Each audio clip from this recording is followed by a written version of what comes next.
ان اللہ و ملائکتہ یصلون علی النبی یا ایھا الذین آمنوا صلوا علیہ وسلموا تسلیما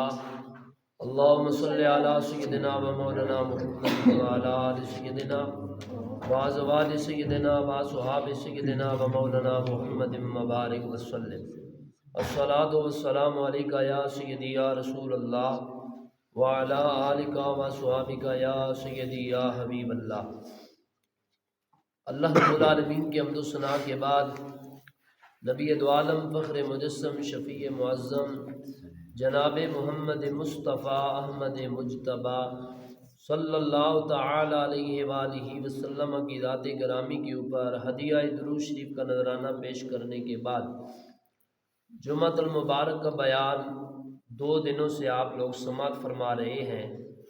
آج آپ کو یہ بتایا جائے گا کہ جمعے والے دن جو دوسری اذان خطبے والی دی جاتی ہے وہ کہاں دی جائے۔ حدیث پاک کے اندر یہ بات آئی ہے کہ جو خطبے کی دوسری اذان ہو، یعنی اپنی زبان میں ہم کہتے ہیں اسے دوسری اذان، خطبے والی اذان، وہ کہاں پڑھی جائے، اس کے بارے میں حدیث مبارکہ سماعت فرمائیے۔ ابو داؤد شریف کے اندر حدیث مبارکہ موجود ہے، حضرت صائب بن یزید رضی اللہ تعالیٰ عنہ سے مروی ہے، انہوں نے فرمایا کہ جب حضور صلی اللہ علیہ وآلہ وسلم جمعہ کے دن منبر شریف پر تشریف رکھتے تو حضور علیہ الصلوۃ والسلام کے سامنے مسجد کے دروازے پر اذان ہوتی تھی، اور ایسا ہی حضرت ابو بکر و عمر رضی اللہ تعالیٰ عنہ کے زمانے میں بھی رائج تھا، یعنی کہ منبر شریف کے سامنے جو دروازہ ہوتا ہے مین دروازہ، اس دروازے کے درمیان میں کھڑے ہو کر دوسری اذان جو ہے یہ پڑھی جاتی ہے، خطبے کی اذان۔ اور یہ حدیثوں سے ثابت ہے کہ وہ امام کے بالکل، ہم تو ادھر کرتے ہیں نا کہ سامنے امام کی کھڑے ہوتے ہیں اور یہاں اذان پڑھتے ہیں، اس میں سپیکر شرط نہیں ہے، دوسری اذان میں سپیکر شرط نہیں ہے، یعنی کہ یہ سنت مبارکہ یہ ہے کہ امام صاحب کے سامنے جو دروازہ ہو اس دروازے کے درمیان میں کھڑے ہو کر، اور یہ اکثر مسجدوں کے اندر شاید آپ نے سنا ہو یا دیکھا ہو۔ بڑے نا کے اندر ہمارے قاری صاحب دوست ہیں، قاری محمد جاوید ان کا نام ہے، تو ہے راول پنڈی کی، وہ نئے آئے نا جب بڑے نا کے اندر، تو انہوں نے آ کر یہ حدیث مبارکہ سنائی بھی ہے اور عمل بھی کروایا، تو لوگ کہنے لگے کہ ہماری اتنی عمریں ہو گئی، ہم نے آج دن تک نہیں سنا کہ اذان دوسری جو ہوتی ہے وہ دروازے کے اندر کھڑے ہو کر دی جاتی ہے۔ تو آپ نے فرمایا کہ غلطی آپ کی ہے، میری غلطی تو نہیں ہے نا، آپ نے نہ سنا ہو تو یہ نہیں کہ مسئلہ نہیں ہے، ابھی آپ کو پتہ چل گیا کہ یہ دوسری اذان کہاں ہونی چاہیے، تو لوگوں کو سمجھانا یا بتانا ہمارا کام ہے، ڈیوٹی ہے ہماری، تو آگے عمل کرنا یہ آپ لوگوں کا کام ہے۔ اس حدیث شریف سے معلوم ہوا کہ خطبہ کی اذان مسجد کے دروازے پر پڑھنا سنت ہے، یعنی سنت مبارکہ یہ ہے کہ دروازے پر پڑھی جائے اذان، دوسری اذان جو خطبے والی ہوتی ہے۔ حضور سید عالم صلی اللہ علیہ وآلہ وسلم اور حضرات ابو بکر عمر رضی اللہ تعالیٰ عنہ کے زمانہ مبارک میں خطبہ کی اذان مسجد کے دروازے پر ہی ہوا کرتی تھی، یعنی حضور علیہ الصلوۃ والسلام کے دور اقدس صلی اللہ علیہ وآلہ وسلم میں، اور حضرت سیدنا صدیق اکبر جب خلیفہ بنے، عمر فاروق جب خلیفہ بنے، تو ان کے دور کے اندر بھی یہ اذان جو ہے یہ دروازے پر ہوا کرتی تھی۔ اور جو اذان پنجگانہ ہے، یعنی کہ ہم لوگ پنجگانہ اذان جو پڑھتے 5 نمازوں کے لیے، تو وہ بھی مسجد کے اندر نہیں پڑھنی چاہیے بلکہ غیر مسجد کے اندر پڑھنی چاہیے۔ غیر مسجد یعنی مسجد سے ہٹ کر، یعنی غیر مسجد جو جگہ ہو وہاں اذان پڑھنی چاہیے۔ اور یہ جو محراب شریف ہے نا، یہ محراب مسجدوں کے اندر بنا ہوتا ہے، یہ حضرت فاروق اعظم کے دور سے شروع ہوا، یعنی حضور علیہ الصلوۃ والسلام کے دور میں یہ محراب نہیں تھے، یعنی حضرت فاروق اعظم نے جو ہے نا کہا کہ محراب ہونا چاہیے، یہ محراب غیر مسجد ہے، اس کے اندر اذان پڑھنی چاہیے، بقیہ جو 5 وقتی اذان ہو وہ ہمیں اس کے اندر پڑھنی چاہیے، مسجد کے اندر پڑھنے سے منع فرمایا گیا۔ اس کے اندر فقہاء نے بڑی وضاحت فرمائی ہے۔ تو آج کے حدیث میں اور آج کے درس میں ہمیں یہ معلوم ہو گیا کہ خطبے والی جو اذان ہے، ایک تو اس کا جواب نہیں دینا، کل کے بیان میں آپ لوگوں نے سنا کہ خطیب کے سامنے جو اذان ہوتی ہے مقتدیوں کو اس کا جواب ہرگز نہ دینا چاہیے، اور اذان کے اندر جو حضور علیہ الصلوۃ والسلام کا نام نامی اس میں گرامی آتا ہے محمد صلی اللہ علیہ وآلہ وسلم، اس کو انگوٹھوں کے ساتھ چومنا بھی نہیں ہے، یعنی کہ خاموشی کے ساتھ آپ نے اذان کو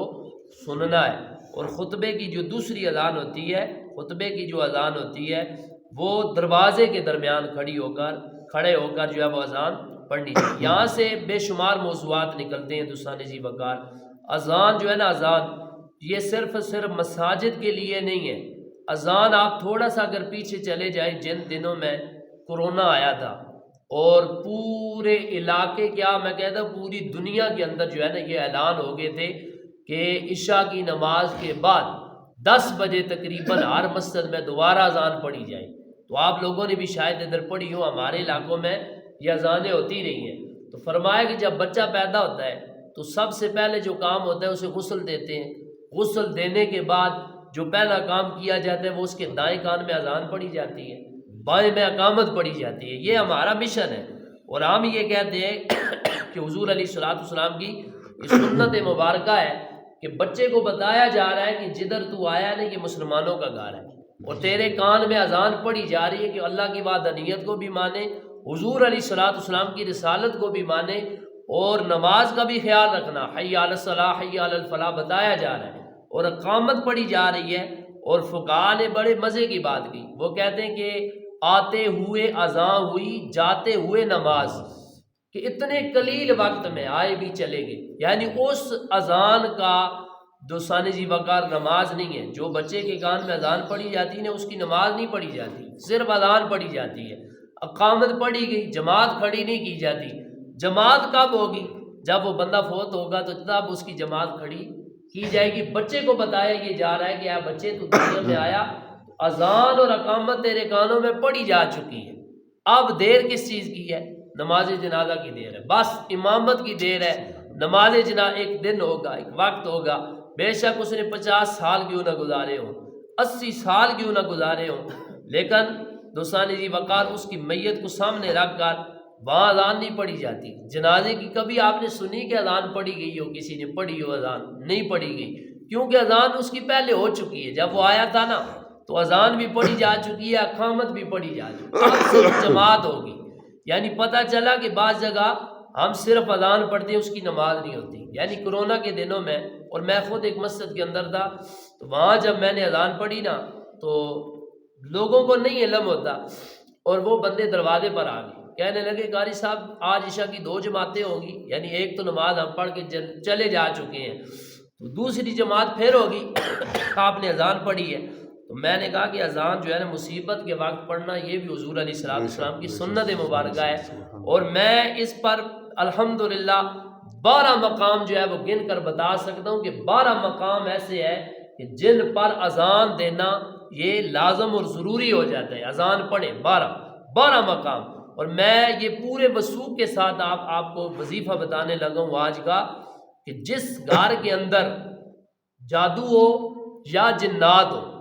یہ میں بالکل پورے وثوق کے ساتھ بات کرنے لگا ہوں کہ جس گھر کے اندر جادو ہو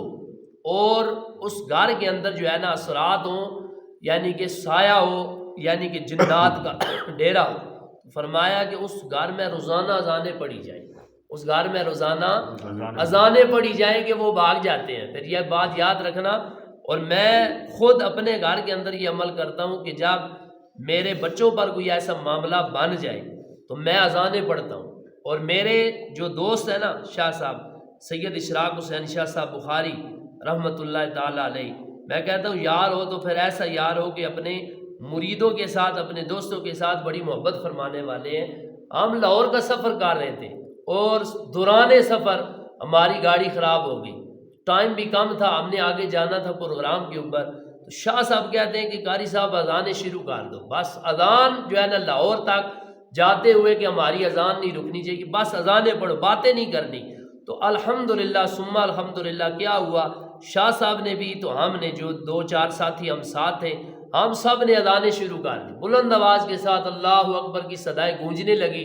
اور چند ہی منٹوں کے بعد ہماری گاڑی خود بخود ٹھیک ہو گئی، یعنی کہ نہ مکینک کی ضرورت پڑی۔ اور یہ ہم نے بات آزمائی ہے کہ جب مشکل گھڑی آ جائے،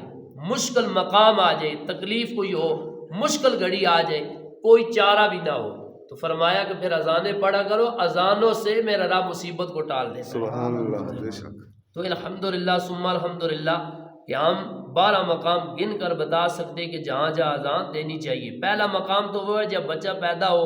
اس کے کان میں اذان ہوتی ہے۔ اگر کوئی بندہ فتویٰ لگائے تو آپ کہیں نا کہ یار جو بچہ ہے اس بچے کے کان میں اذان پڑھی ہے، اس کی نماز ہم نے نہیں پڑھی، تو اس کی نماز کب پڑھیں گے؟ اس کی نماز جنازہ پر پڑھی جائے گی۔ تو اس کے بعد دوستان جی وقار بے شمار مقامات ہے، اور آج کے درس و بیان کے اندر ہم لوگوں کو معلوم ہو گیا کہ جو خطبے والی اذان پڑھی جاتی ہے وہ درمیان والا جو دروازہ ہوتا ہے امام صاحب کے سامنے، اس دروازے پر کھڑے ہو کر انشاءاللہ العزیز اذان پڑھنی چاہیے۔ یہ سنت مبارکہ ہے، اور یہ انشاءاللہ العزیز حدیث پاک جو ہے جمعے والے دن بھی بیان کی جائے گی، اور جو دوست یہاں پر سن رہے ہیں ان کو چاہیے کہ سنت پر عمل کریں، اور ہمیں چاہیے کہ جو طریقہ ہمیں پتہ چل جائے نا اس پر عمل کرنا چاہیے۔ اور میں تو جہاں بھی رہا ہوں الحمدللہ ثم الحمدللہ تو یہ مسئلہ میں نے وضاحت کیا، اور بحمدی تعالیٰ لوگوں نے اس پر عمل بھی کیا، اور ہمیں عمل کرنا چاہیے۔ یعنی یہ تو نہیں نا ایک کان سے سنا تو دوسرے سے نکال دیا، پھر نہ سنانے کا مزہ تو نہ سننے کا مزہ، صرف کانوں کی لذت تک ہم نہ رہے بلکہ جو سنے کوشش کرے کہ اس پر عمل بھی کرے۔ اور اس سے یہ مسئلہ بھی واضح ہو گیا کہ نبی کریم علیہ الصلوۃ والسلام کے صحابہ کے دور کے اندر بھی یہ اذان جو ہے خطبے والی یہ دروازے پر ہی پڑھی گئی، اور دعوت اسلامی کے مرکز کے اندر اور ان کی جتنی بھی مساجد ہیں ان کا الگ ایک کمرہ بنا ہوتا ہے۔ میں نے خود اپنی آنکھوں کے ساتھ ملاحظہ کیا ہے، فیضان مدینہ کے اندر راول پنڈی کے اندر میں گیا نا تو وہاں اذان کی آواز آئی لیکن مسجد کے اندر کوئی بندہ بھی نہیں تھا۔ میں نے کہا آواز آ رہی ہے بندہ کوئی نہیں ہے، غیبی کوئی اذان ہو رہی ہے۔ تو بعد میں پتہ چلا کہ دعوت اسلامی والوں نے مسجد کے باہر یعنی کہ جو مین گیٹ ہے نا اس سے باہر جا کے جہاں ہمارا یہ پیچھے یہ محراب آتا ہے اس کے ساتھ پیچھے کر کے انہوں نے کمرہ بنایا تھا جس کے اندر یہ اسپیکر اور ساری چیزیں فٹ تھی وہاں پر، اور وہاں اذان پڑی گئی۔ مسجد کے اندر بندہ واللہ باللہ تاللہ کوئی بندہ موجود نہ تھا۔ اور ہمیں بھی معلوم ہونا چاہیے مسجد کے اندر اذان دینا جو ہے یہ مکروہ ہے، اور غیر مسجد میں اذان دیں۔ اذان ایک بلاوا ہے، اور یہاں پر لکھا بھی ہے یعنی مسجد کے اندر اذان دینا منع ہے، اور فتح القدیر کے اندر جلد اول کے اندر بھی لکھا ہوا ہے کہ مسجد کے اندر اذان نہیں دینی چاہیے، یعنی فقہائے کرام نے فرمایا کہ مسجد میں اذان نہ دی جائے، غیر مسجد میں اذان پڑھنی چاہیے۔ تو آج کے درس و بیان سے ہم لوگوں کو معلوم ہو گیا کہ غیر مسجد کے اندر ہمیں اذان پڑھنی چاہیے۔ اللہ رب العالمین ہمیں عمل کی توفیق عطا فرمائے، وما توفیق الا